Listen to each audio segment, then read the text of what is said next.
பல கட்சிகள் வரல. வர்றோம்னு சொன்னவங்களும் சில பேர் வரல. வந்தவங்களை வச்சு நாங்க நடத்தினோம். அண்ணாமலை கலந்துக்கிட்டாரு. அவருக்கு கள்ளு நான் தான் ஊத்துனேன். அவர் வாங்கி குடிச்சாரு. அவர் ஒரு கள் ஆதரவாளர். மு.க. ஸ்டாலின் தலைமையிலான அரசு தான் குற்றவாளி. மு.க. ஸ்டாலின் முதல் குற்றவாளி. கல் இறங்குவோர் அல்ல. அரசியலமைப்பு சட்டப்படி கல்ல இருக்கிறோம். நீங்க தமிழ்நாடு மதுவிலக்கு சட்டப்படி எங்கள் மீது நடவடிக்கை எடுக்கிறீங்க. அப்படின்னா அரசியலமைப்பு சட்டத்துக்கு கட்டுப்பட்டது மதுவிலக்கு சட்டமா, இந்த மதுவிலக்கு சட்டத்துக்கு கட்டுப்பட்டது அரசியலமைப்பு சட்டமா?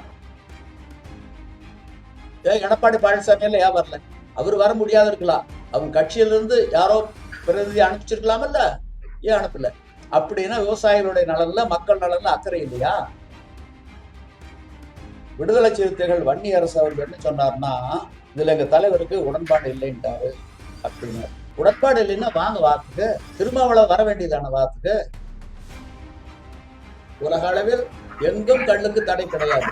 அங்கே கலப்படம் செய்வாங்கல்ல, அந்த அரசுகள் எல்லாம் கலப்படத்தை கட்டுப்படுத்துகின்ற பொழுது தமிழ்நாட்டில் உங்களால் மட்டும் கலப்படத்தை கட்டுப்படுத்த முடியவில்லை என்றால் தமிழ்நாடு அரசு ஆளுமை இல்லாத அரசா? ஆளுமை இல்லாமல் போனால் ஏன் ஆட்சி பொறுப்பில் இருக்க வேண்டும்?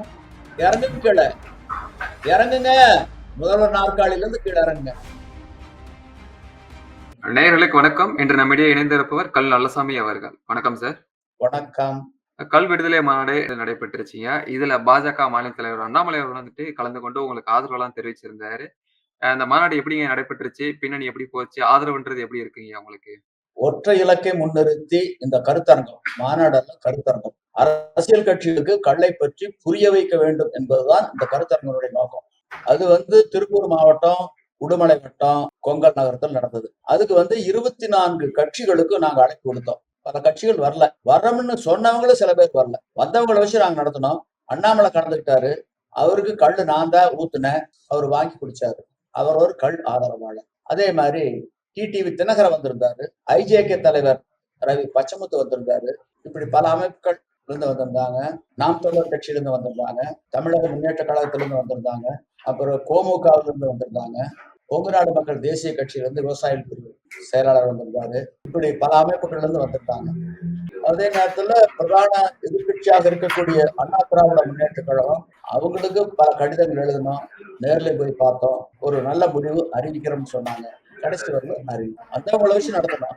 ஆனா எங்களுடைய நோக்கம் கூட்டம் வந்தது, கருத்தரங்கு வெற்றி பெற்றது. ஆனா அரசியல் கட்சி தலைவர்களுக்கு புரிதல் ஏற்படுத்தணும்னா ஏற்படுத்தல.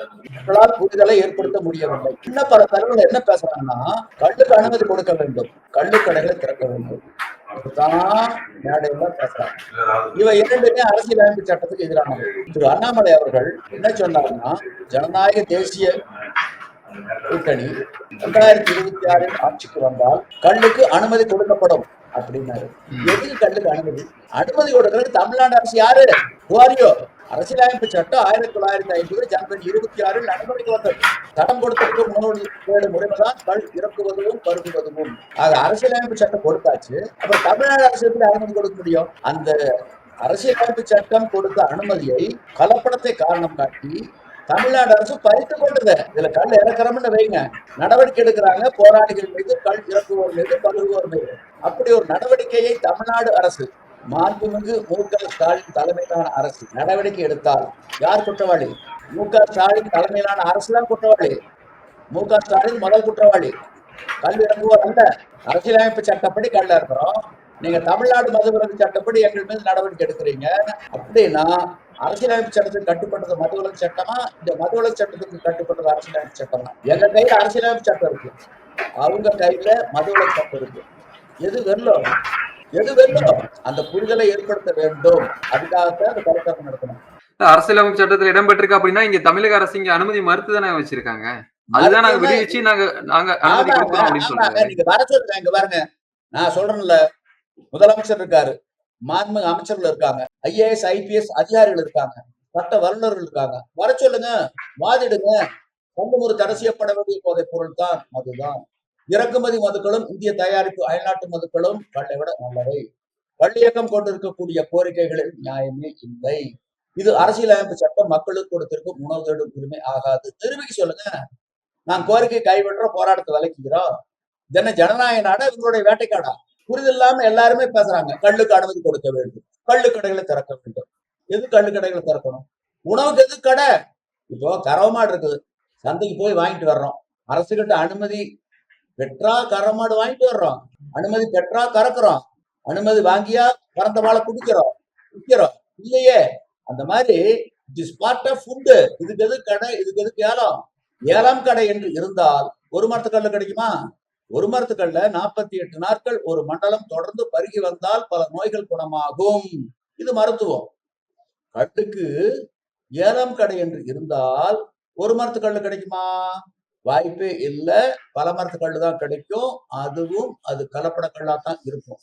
அப்படி ஒரு நிலை வருகின்ற பொழுது அரசியலமைப்பு சட்டம் 47வது பிரிவில் சொல்லப்பட்டிருக்கும், except for medicinal purposes of intoxicating drinks and of drugs which are injurious to health.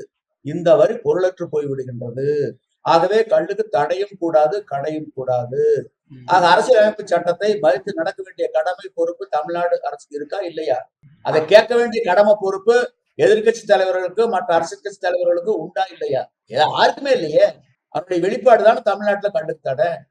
Edappadi Palaniswami எல்லாம் ஏன் வரல? அவர் வர முடியாது இருக்கலாம், அவங்க கட்சியிலிருந்து யாரோ பிரதிநிதி அனுப்பிச்சிருக்கலாமல்ல, ஏன் அனுப்பல? அப்படின்னா விவசாயிகளுடைய நலன்ல மக்கள் நலன்ல அக்கறை இல்லையா? இல்ல ஒண்ணு வாங்க வாரத்துக்கு வாங்கிங்க 10 கோடி வர சொல்லுங்க. ஜனநாயக நாடு இவங்களுடைய வேட்டைக்காடா? இல்ல இந்த புரிதல் வந்துட்டு தமிழக அரசான ஸ்டாலின் அவர்களுக்கு இல்லைன்னு சொல்ல வரீங்களா, இல்ல எப்படிங்க இதை பார்க்கறது? ஏன்னா 10 கோடி நீங்க விவாதத்துக்கு நீங்க கூப்பிடுறீங்க இல்லையா, அந்த 10 கோடிக்கு ஏன்னா அரசியலமைப்பு சட்டத்துல இடம் பெற்றிருக்கு கல்லுக்கு அனுமதி இருக்கலான்ட்டு. ஆனா இங்க வந்து அவங்க தடுத்து நிறுத்திருக்காங்க இல்லையா? அப்ப நீங்க விவாதத்துக்கு கூப்பிடுறப்ப அவங்க பங்கேற்கலாம் இல்லையா? ஏன் வந்துட்டு பங்கேற்காம வந்துட்டு அது போதைப் பொருள் தான் தடை செய்யணும் அப்படின்னு தான் சொல்லிட்டு இருக்காங்க அவங்க தரப்புல இருந்து. போதைப் பொருள்னா, அதாவது போதைப் பொருள் என்ன?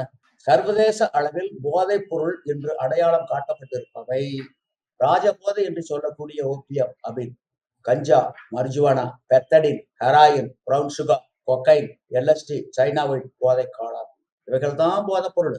மதுக்கள்னா பிராண்டி இருக்கு, விஸ்கி இருக்கு, ரம் இருக்கு, வோட்கா இருக்கு, சாராயம் இருக்கு, இவைகள் எல்லாம் மதுக்கள். உணவு சிங்கப்பூர்ல இவைகளெல்லாம் போதைப் பொருட்கள். இப்ப வந்து பிராண்டி, விஸ்கி, ரம்மு, சாராயம் இவைகள்லாம் போதைப் பொருள்னா சிரிப்பாங்க. உணவு பட்டியலில் வைக்கப்பட்டிருக்கக்கூடிய ஒன்று உலக அளவுல. சங்க காலத்துல உணவாக வச்சிருந்தாங்க. அதிகமான ஔவையாரு கள்ள குடிச்சிருக்காங்க. சிறியகள் பெருநே எமக்கிய மண்ணே, பெரியகள் பெருநே யாம்பாட தான் மகிழ்ந்து உண்ணு மண்ணே, இது புறநானூற்று பாடல். அதிகமான் இறந்துடுறாரு. நடுகல்லுக்கு ஔவை கள்ள படையலா வச்சு வழிபடுறாங்க. நடுகள் பீலி சூட்டி நாரறி சிறுகலம் தீர்ப்பவும் கொள்வன் கொண்டோ. பரம்பு மலைக்கு தலைவன் பாரி, பாரி வள்ளல். பரம்பு மலைக்கு வரக்கூடிய விருந்தினர்களுக்கு, புரவலர்களுக்கு, இரவலர்களுக்கு கல்லை வாரி வாரி வாரி வாரி வழங்குவாராம் வள்ளல் பாரி. அப்படி வழங்குகின்ற பொழுது சிந்துகின்ற கல் அந்த பரம்பு மலையில இருக்கக்கூடிய குன்றுகளை எல்லாம் ஓட்டிட்டு போகுமா, அந்த அளவு கல்லை வாரி வழங்குவாராம். ஆக சங்க காலத்தில் அரசர்களும் புலவர்களும் ஆன்றோர்களும் சான்றோர்களும் ஆண்களும் பெண்களும் உடன் அமர்ந்து உண்ட உணவின் ஒரு பகுதி கள். கருத்தரங்கம்ல 24 கட்சிக்கு நீங்க அழைப்பு விட்டு இருந்தீங்க. திமுக கூட்டணியில இருந்து யாருங்க பங்கேற்று இருந்தாங்க? திமுக கூட்டணியில இருந்து ஈஸ்வரன் தலைமையிலான சட்டப்பேரவை உறுப்பினர் இருக்காருல்ல, அவங்க வந்து கொங்கு நாடு மக்கள் தேசிய கட்சி விவசாய பிரிவு செயலாளர் அவர் கலந்துக்கிட்டாரு. அந்த அணியில இருந்து ஒருத்தர் தான் கலந்துக்கிட்டாங்க. விடுதலை சிறுத்தைகள் வன்னி அரசு அவர்கள் என்ன சொன்னார்னா, இதுல எங்க தலைவருக்கு உடன்பாடு இல்லைன்ட்டாரு அப்படின்னாரு. உடன்பாடு இல்லைன்னா வாங்க வாத்துக்கு, திருமாவளவன் வர வேண்டியதான வாத்துக்கு. திருமாவளவன் மகளிர் மது ஒழிப்பு மாநாடு நடத்தினார்ல, பெரிய அளவுல கட் அவுட் வச்சிருந்தாருல தந்தை பெரியாருக்கு. அதுக்கு அவரே விளக்கு கொடுத்தாருல மேடையில. எதுக்காக நாங்க பெரியாரு கட் அவுட் வச்சிருக்கிறோம்? பெரியார் ஒரு மது எதிர்ப்பாளர், பெரியார் ஒரு கல் எதிர்ப்பாளர், ஆகவே கட் அவுட் வச்சிருக்கிறோம் சொன்னார்ல. பெரியார் மது எதிர்ப்பாளரா ஆதரவாளரா? நான் சொல்றேன், அவர் மது ஆதரவாளர், கல் ஆதரவாளர். அதாவது 22/1/1963 கும்பகோணத்தில் நடந்த ஒரு மது வேண்டுவோர் மாநாட்டுக்கு தலைமை தாங்கிறாரு தந்தை பெரியார். அதில் அவர் உரையாற்றுகின்ற பொழுது, நான் காங்கிரஸ் கட்சியிலே இருந்த போது 1921 காங்கிரஸ்காரர்களுடைய பேச்சை கேட்டு கல் இறக்கிய 500 தென்னை மரங்களை அநியாயமாக வெட்டி வீழ்த்தி விட்டேன். அது எவ்வளவு முட்டாள்தனம் என்பதை இன்று நான் உணர்கின்றேன். கல் ஒரு தடை செய்யப்பட வேண்டிய போதைப் பொருளோ மதுவோ அல்ல. இறக்கிய கல்லை மரத்தடியிலேயே குடிப்பதற்கு கொடுத்து விட்டால் எந்த பாதிப்பும் இருக்காது. ஏலம் கடை என்று இருந்தால்தான் கலப்படம் போன்ற தவறுகளுக்கு வாய்ப்பு இருக்கும். ஆகவே கள் மீதான ஆளுமையை அரசு கைவிட வேண்டும். என்னுடைய தங்க கண்ணம்மானுடைய கணவர் மாப்பிள்ளை நாயக்கரு அதிசார வயிற்றுப்போக்கு நோயால் அவதிப்பட்டுக்கிட்டு இருந்தாரு. கள்ள குடிச்சா நல்லதுன்னு மருத்துவர் சொல்ல கேட்டு குடிச்சுக்கிட்டு இருந்தாரு. நோய் கட்டுக்குள் இருந்தது. இதுக்கடையில மதுவிலக்கு கொண்டு வந்தாங்க. கல்லுக்கு தடை வச்சுட்டாங்க. கல்லு கிடைக்காம போச்சு. கொஞ்ச நாள் திருட்டு கல்ல குடிச்சுக்கிட்டு இருந்தாரு. அது கேவலம்னு சொல்லி கல்லு குடிக்கிறத நிறுத்திட்டாரு. நோய் முத்தி போய் 5 வருஷத்துக்கு முன்னாடி செத்து போயிட்டாரு. கல்லுக்கு தடை விதிக்காமல் இருந்திருந்தால் அவர் இன்னும் உயிரோடு இருந்திருப்பார். சட்டம் படிச்சவர் தானே திருமாவளவன். அரசியலமைப்பு சட்டத்தை கையில தூக்கி பிடிச்சிட்டு தானே நாடாளுமன்றத்துல பதவியேற்றுட்டாரு. உறுப்பினர், பாராளுமன்ற உறுப்பினர். சட்டம் படிச்சவர் தானே. ஒரு நபர் 1000 உயிர் எழுதலாம். எந்த உயிர் செல்லும்? இறக்கறதுக்கு முன்னாடி கடைசியா எழுதின உயிர் தான் செல்லும். இந்த புரிதல் அவருக்கு இல்லை. பாராளுமன்றத்துல என்ன சொன்னாரு? இந்தியா முழுவதும் மது விலக்கு கொண்டு வர வேண்டும் மத்திய அரசு அப்படின்னாரு. அவருக்கு புரிதல் இல்ல. மது விலக்கு மற்றும் மது கொள்கை மாநில அரசனுடைய அதிகார பட்டியல் இருக்கு, மத்திய அரசனுடைய அதிகார பட்டியல் இல்ல. அதனாலதான் அங்கேயே பதில் சொன்னாங்க, இது தமிழ்நாடு சட்டப்பேரவையில் பேச வேண்டியது இங்க வந்து பேசுறீங்களே, இங்க அதிகாரம் கிடையாது. அந்த புரிதலே இல்ல, அடிப்படை புரிதலே கிடையாது. நேரு காலத்துல ஸ்ரீமன் நாராயணன் கமிட்டி ஓட்டாரு மது விலக்கு மற்றும் மது கொள்கை சம்பந்தமா இந்தியா முழுவதும் மது விலக்கு கொண்டு வரும் பொருட்டு. அப்போ மாநில அரசுகள் ஏத்துக்கல. இது மாநில அரசனுடைய அதிகார பட்டியல், நீங்க மத்திய அரசு திணிக்க வேண்டிய அவசியமோ தேவையோ இல்லை, எங்களுக்கு தெரியும் மது கொள்கை மது விலக்கை எப்படி நடைமுறைப்படுத்துறதுன்னு மறுத்துட்டாங்க. அதனால பேசாத இருந்துட்டாங்க. அதே மாதிரி அதுக்கு அடுத்து வந்தது ஜஸ்டிஸ் டேக்சன்ஸ் கமிட்டி. அந்த கமிட்டி சிபாரிசு மாநில அரசு ஏற்றுக்கல. இந்த புரிதல் நம்ம தமிழ்நாட்டில் இருக்கக்கூடிய நாடாளுமன்ற உறுப்பினர்களுக்கு இல்லையே. இந்த வர சொல்லுங்க, அவர் வாரத்துக்கு கொடுத்துருவோம் 10 கோடி, வாங்க வாரத்துக்கு வாங்கிக்க 10 கோடி. இப்படி தவறான கருத்துக்கள் எல்லாம் பதிவு பண்றீங்க பாராளுமன்றத்துல, இல்ல ஒரு பொது மேடையில, ஒரு மாநாட்டு மேடையில இப்படி தவறான கருத்துக்களா பதிவு பண்றீங்க. பெரியார் மது ஆதரவாளர், பெரியார் கள் ஆதரவாளர் இல்லைன்னு வர சொல்லுங்க வாரத்துக்கு பார்ப்போம். இப்ப தமிழகத்துல பாத்தீங்கன்னா பாஜகவும் நாம் தமிழர் கட்சியும் பாத்தீங்கன்னா, நாங்க ஆட்சிக்கு வரும்போது கட்டாயம் மதுரை கல் இறக்க அனுமதி கொடுப்போம் அப்படின்னு சொல்லியிருக்காங்க. மற்ற கட்சியை காட்டிலும் இவரு பாஜக தலைவர் தேசிய கூட்டணி அமைஞ்ச உடனே நாங்க அனுமதி கொடுக்குறோம் அப்படின்னு ஆதரவு நிலைப்பாட்டுல தானே இருக்காங்க. உங்களோட அடுத்த கட்ட முயற்சி என்ன இப்போதைக்குங்க?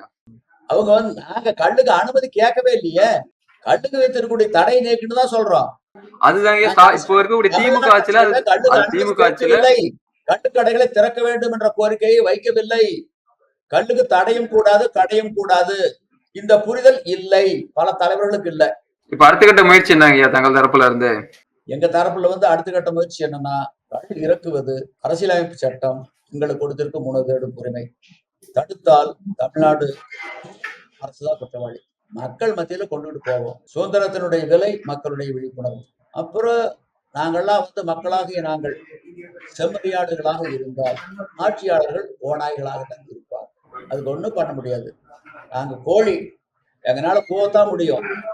அதுக்காக கொட்டி விட்டு தூங்கிட்டு இருக்கிறவங்கள போய் கொத்தி எழுப்ப முடியாது. கொத்தி எழுப்புனா என்ன நடக்கும்? குறவளையே புடிச்சிருவாங்க, அடுத்த கோழி குழம்புதான் மணக்கும். அது எங்களுடைய வேலையும் அல்ல. சொல்லுவோம், நடக்குது அநியாயம், நடக்குது அநியாயம். மக்கள் வெகுண்டு எழுந்தா பொற்காலம், இல்ல அவனும் பொறாத காலம். அவங்களுடைய வேட்டைக்காடு தமிழ்நாடு. இதுல எல்லாம் ஒண்ணுங்க, எதிர்கட்சி ஆளுகின்ற கட்சி எல்லா கட்சியும் ஒண்ணு, ஒரு சில கட்சிகளை தவிர எல்லாம் சாராய பணக்குள்ளதான் கொண்டுட்டாங்க. இப்போ மது மூலமா ஆண்டுக்கு எவ்வளவு வருமானம் வருது? எவ்வளவு வருது? 50,000 கோடி வருது.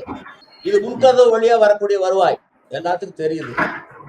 தமிழ்நாடு அரசுக்கு வரக்கூடிய வருமானத்துல 27% மது மூலமா வருது, முன்கதவு வழியா வருது. அதே அளவுக்கு பின்கதவு வழியா போகுது, கணக்குல காட்டாம 50,000 கோடி. அது லிக்கர் லாபி வருவா இருக்காங்க. தேர்தல் நேரத்துல எல்லா கட்சிகளையும் கவனிச்சிடறாங்க, கவனிக்கும் விதத்துல கவனிச்சிடறாங்க. எடை போட்டு விடை கண்டு கொடுக்க வேண்டியவங்க எவ்வளவு கொடுக்கணும் அப்படின்னு கொடுத்துட்றாங்க. ஒரு லெட்டர் பேட போய் கையேந்தி நின்னாலும், லெட்டர் பேட கட்சி போய் கையேந்தி நின்னாலும் கிள்ளி கொடுத்துருவாங்க. கிட்டத்தட்ட ஏறத்தாழ ஒரு சில கட்சிகளை தவிர எல்லாரும் கையேந்திடுறாங்க. அதனாலதான் இந்த கண்டுக்காக யாரும் வர்றதில்லை. தேர்தல் நேரத்தில் நாங்க என்ன கேட்கிறோம்? வாக்காளர்கள், நாட்டுடைய எஜமானர்கள் நாங்க என்ன கேட்கிறோம்? என் ஓட்டு 7 ஓட்டு எவ்வளவு கொடுப்பேன் நீ எனக்குன்னு பேரும் பேசிட்டு வாக்களிக்கிறோம். அந்த தொகையை வாங்கி ஒரு தொகையை அவங்க வச்சுக்கிட்டு இன்னொரு பகுதியை எங்களுக்கு கொடுக்குறாங்க, பாக்கி பணம். இந்த சுழற்சியில இது ஜனநாயக ஓடி. ஆக திட்டமிட்டு ஊழல், லஞ்சம், முறைகேடு, ஒழுங்கினத்தை விதைக்கின்றார்கள். அதற்கு அரசியல் கட்சி தலைவர்கள் துணை நிற்கின்றார்கள். கள்ள பற்றி புரிதலே இல்லை, சுத்தமா இல்லை. சரி, பக்கத்துல பாண்டியன் இருக்குல்ல, கேரளாவில், தெலுங்கானாவில், ஆந்திராவில், அண்டை மாநிலங்கள்ல, உலக அளவில் எங்கும் கல்லுக்கு தடை கிடையாது. அங்கேயும் கலப்படம் செய்வாங்கல்ல. அந்த அரசுகள் எல்லாம் கலப்படத்தை கட்டுப்படுத்துகின்ற பொழுது தமிழ்நாட்டில் உங்களால் மட்டும் கலப்படத்தை கட்டுப்படுத்த முடியவில்லை என்றால் தமிழ்நாடு அரசு ஆளுமை இல்லாத அரசா? ஆளுமை இல்லாமல் போனால் ஏன் ஆட்சி பொறுப்பில் இருக்க வேண்டும்? இறங்குங்க, கீழே இறங்குங்க, முதல்வர் நாற்காலியிலிருந்து கீழே இறங்குங்க. அந்த ஆளுமை கொண்டவர், கலப்படத்தை கட்டுப்படுத்தக்கூடிய ஆற்றல் மிக்கவர் அந்த முதல்வர் பதவியில் அமரட்டும். நீங்க இறங்குங்க. இந்த கேள்வியில சட்டப்பேரவையில் உறுப்பினர் கேட்டிருக்கணும், இதையெல்லாம் தலைவர்கள் கேட்கணும். தொடர்ந்து பேசுவோம். நன்றிங்க ஐயா. நன்றி, நன்றி, நன்றி.